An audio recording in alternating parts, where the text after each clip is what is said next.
Mayor Brandon Scott's $163,000 SUV, purchased with taxpayer money, continues to draw scrutiny over government spending. So this is Baltimore Mayor Brandon Scott, and you guys might be put off by the fact that Brandon Scott looks incredibly young. He looks like he's 20 years old, but I assure you the man is nearly 40 years old. He just happens to be an ageless wonder who unfortunately has found himself in a very similar controversy that many other mayors, specifically Democratic mayors, specifically black Democratic mayors, have found themselves in across the country, in that the expenses for his office seem wildly out of whack compared to other public officials, and in particular, the issue at hand here is the overwhelming cost for the vehicle that he drives as the official mayoral vehicle, where he's driven around in, actually, to be more accurate. And again, this reminds me so much of the super mayor and her infamous Chevy Tahoe. To feed my people,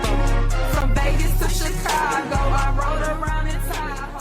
In which she negotiated terms so poorly that they were paying around $50,000 in interest for that vehicle. I sat here and looked at a lease that y'all was paying $149,000 for one of them trucks. You make that's like when you 19 years old and you go get a car and the interest rate 27%. That makes absolutely no sense. You're not making great finance. Excuse me? Please state facts. But let me tell you, here it is, dated December 27, 2022, the cash price of a 2023 Chevy Tahoe, $93,216.71. Interest and APR, $55,929.49. Total lease price, $149,146.20. Tell me if it's not facts, because your signature is all on it. I don't see that. That obviously we have to talk about it today. We have to highlight this because when you look at the other officials in the state of Maryland, what you ultimately end up discovering is that Brandon Scott is spending way too much money, or has spent way too much money on his vehicle. And this is yet another example of the absurd corruption that we see in places like Baltimore. But before we get into that, I want to thank everybody who supports my much more sensible vehicle purchase over at actualjusticewarrior.com/join. Mayor Brandon Scott says the 2025 Jeep Grand Wagoneer he uses serves the same purpose as the previous vehicles, to drive him around. I think the residents of Baltimore understand that the governor of Maryland, the comptroller of Maryland, the county executives, we all have vehicles. So on October 1st of this year, Brandon Scott made the case that his vehicle purchase not out of line with the norm. One need only look at other politicians in and around this area and in the state of Maryland to figure out that these are official use vehicles, and his vehicle, again, even though it had some customizations, those are often done for other state officials and other city officials, other county officials, so this is not something you should be concerned about. Again, he's basically daring the local news media to look into the cost of these other officials' vehicles, and guess what? That monkey's paw wish definitely came true, because Brandon Scott ultimately ended up setting himself up for disaster, because guess what? When we look at the other vehicles from the city and from the county, what we ultimately end up discovering is that Brandon Scott's vehicle costs significantly more money than other comparable elected officials' vehicles, and by the way, some of them that are not comparable, but actually in a disfavorable way to Brandon Scott, because those vehicles that they're in actually have to drive more to cover more ground than Brandon Scott does as the mayor of Baltimore. But records obtained by Spotlight on Maryland found many of those vehicles come with much smaller price tags compared to Scott's $163,000 Jeep. Baltimore County Executive Kathy Klossmeyer's 2025 Chevrolet Suburban, about $77,000, including custom safety upgrades. Her backup vehicle, a 2021 Suburban, costs $70,000. So those numbers are absolutely crazy. You see the other official, and what you find out is that her vehicle, with the customizations for security, including the sirens, costs about half, or actually less than half, than Brandon Scott's vehicle, and an older vehicle that was purchased back in the day, a 2021 that is used as a backup, costs around $70,000 at the time. But again, Brandon Scott's backup vehicle even beats that, in that it cost $99,000 at the time. Mayor Scott's backup vehicle cost $99,000, a 2023 Ford Expedition. Which again just shows the absolute disdain that these left-wing officials have for the taxpayer purse, because they're spending out the wazoo so that they could live in comfort, even though again, Brandon Scott drives significantly less than that other comparable official. Klausmeyer's office tells us in a statement, in part, every purchase is made with an awareness of cost and optics and with an understanding of how such decisions reflect on the responsible use of public funds. The emphasis is always on balancing fiscal responsibility with practical needs, reliability, and safety. So we get a statement from the county official, and the county official's office ends up saying that it's a balancing act. Obviously, they need a vehicle in order to perform their duties. That vehicle needs certain security upgrades and whatnot and customizations. However, you're trying to balance that against, again, the way that you're using taxpayer money so that you come out with a good result. And what we ultimately end up finding out, like I've alluded to multiple times already, is that that county official has a much greater surface area to cover as a county official than Brandon Scott does as, again, the mayor of Baltimore City. But this is laid out quite succinctly by this Fox 45 Baltimore segment right here for us. Baltimore County covers a lot more ground than Baltimore City, 682 square miles compared to about 92 square miles, and about 285,000 more residents. Now look, based on those numbers, it's absolutely inexcusable, but again, this Fox 45 segment goes even further. They look at a neighboring official and the vehicle that this official ends up riding around in, and what we ultimately end up finding out is something that we should all know and understand, which is you don't need the current year vehicle all the time to be your personal vehicle. And what we see is fiscal responsibility in other parts of Maryland that is not represented by Brandon Scott. Larger SUVs are standard for government leaders at state and local levels. In Harford County, Executive Bob Casserly uses a 2021 Chevrolet Suburban bought by the previous administration for just under $64,000. But after trading in an older model, the county paid about $26,000. Again, imagine how frustrating this report is coming on your screen as a Baltimore taxpayer. You end up looking at another comparable official, and what you ultimately end up finding out is that that comparable official is driving around in a $63,000 SUV, which by the way is a 2021, but even that cost is deceptive because the previous vehicle was traded in order to get that, only costing the taxpayer $26,000 out of pocket for that official to have that particular vehicle. And of course, that vehicle was purchased under a previous administration.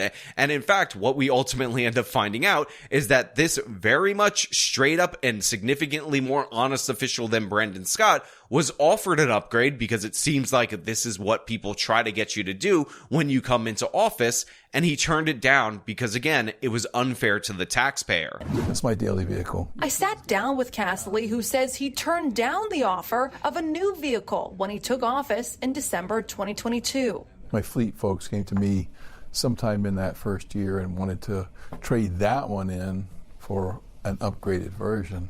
So what was that going to cost? And they said the new vehicle, it's getting close to $100,000. And I said, yeah, we're going to keep driving this one. This one's fine. When it comes to taxpayer money, Casserly says it's about function, not flash. Again, we would all prefer for government officials to sound like this guy rather than Brandon Scott trying to justify having one of the most expensive vehicles in the state. Again, a Wagoneer that has been customized and tricked out because obviously we want people to be responsible with their tax dollars. And the thing is that this particular official said something about how it's about substance and usability, not flash. But the thing is, Brandon Scott, even though he's not my most hated politician, and in fact, compared to previous Baltimore mayors that have said things like, we need to leave Black Lives Matter rioters room to destroy, he's a freaking angel. And I've made it very clear that I worked with the police and instructed them to do everything that they could to make sure that the protesters were able to exercise their right to free speech. It's a very delicate balancing act because while we tried to make sure that they were protected from the cars and the other things that were going on, we also gave those who wished to destroy space to do that as well. But the thing is that Brandon Scott is riding on this cloud of unearned praise that he's getting from the left wing, because according to their theory of what's going on in the city of Baltimore, Brandon Scott is responsible for the historic reductions in homicide in that particular city. So obviously this guy feels like he's untouchable. But the thing is that praise and the arrogance associated with receiving it is completely unearned, because as we've talked about on this channel multiple times, Brandon Scott was sworn into office on December 8th, 2020. And if you look at homicides in 2021 and 2022, what you find out is that they're completely unchanged. And in 2023, that is when we see the decline. And the reason why homicides were completely unchanged is because Brandon Scott's criminal justice reforms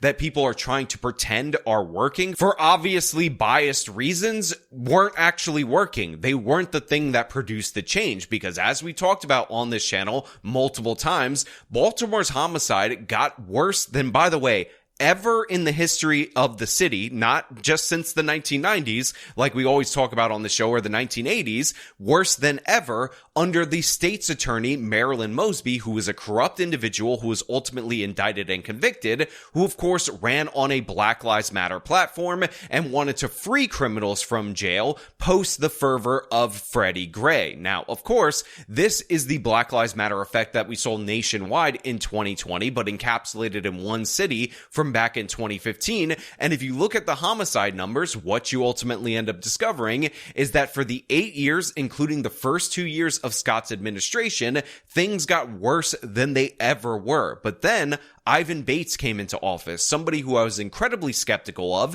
because in a previous state's attorney election primary, he ran to the left of Mosby as an even bigger reformer. However, this time when he came around, he ran as a tough-on-crime prosecutor, and he has 100% delivered. Again, people don't realize what is going on in Baltimore. It's honestly a miracle. They were in and around 300 homicides per year, and now they're set to hit 100 for this year. And I know people like to say stats are being manipulated and whatnot, but I assure you that's not the case. Either you're seeing the dead bodies as a result of homicide, or you aren't. These are the most difficult stats for you to fake, and you're not going to be able to disappear 200 bodies that actually exist in a couple of years by juking the stats, even though that's something that Baltimore is famous for. But again, you don't have to take my word for it. It's not just Ivan Bates came in and things got significantly better in terms of homicides. Ivan Bates implemented a very clear agenda in order to address the homicide program,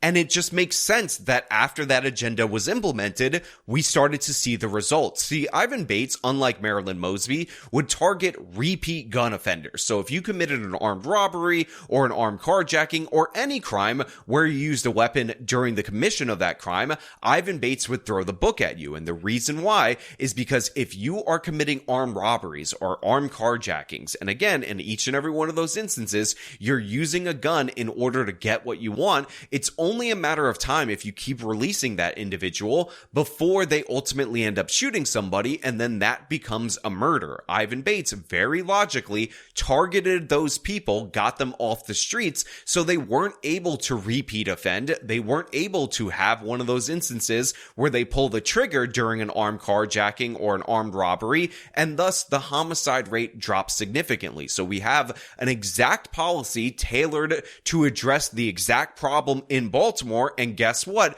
As those people are getting locked up, held accountable, actually being prosecuted, the homicide rate is dropping to levels that nobody could have imagined was even possible in Baltimore. Again, under Marilyn Mosby, under the woke criminal justice reforms inspired by the Black Lives Matter movement post the Freddie Gray incident in Baltimore, we saw homicides shoot up to record highs, higher than the 1990s, higher than the 1980s. Again, not the worst since the 90s and the 80s, higher than the 90s and the 80s became the norm under the woke policies of Mosby, and Ivan Bates is the key factor right there. So yeah, if you're a Baltimore resident and you're thinking to yourself, yourself, well, the vehicle thing is no big deal, that he's just incinerating taxpayer money so he can be in luxury, because look at what he's doing for homicides. That is a completely wrong-headed association, because again, Brandon Scott has absolutely nothing to do with the drop in homicides. All the credit goes to Ivan Bates. And by the way,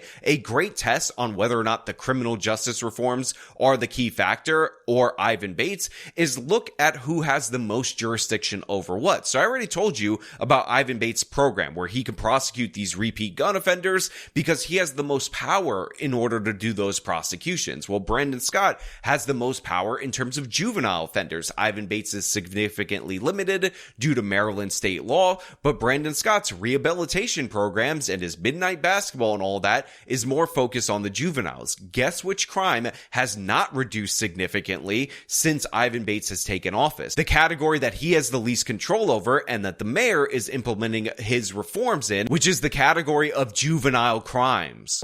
In Anne Arundel County, Executive Stuart Pittman is assigned an electric 2023 Nissan, costing taxpayers about $45,700. Another $4,700 went into custom upgrades. Now again, in context, which is what Brandon Scott asked for when looking at the vehicles of other people in other counties across the state of Maryland, what we find out is that his vehicle is obscenely expensive. You just heard right there that another county official ends up driving a $45,000 electric car that had about $5,000 in upgrades put into it. But to make matters even crazier, there are 5 county commissioners in another neighboring county in the state of Maryland that all share one vehicle at the cost of $23,000. And in Carroll County, the 5 commissioners share one vehicle, a 2020 Ford Fusion Hybrid that cost just $23,700. A county spokeswoman tells Spotlight on Maryland the car is rarely used since most drive their own personal car. Look, I know that there are a lot of problems in the state of Maryland. Obviously, you have a big budget deficit under Governor Wes Moore, and of course, you have the property tax assessments coming in this year,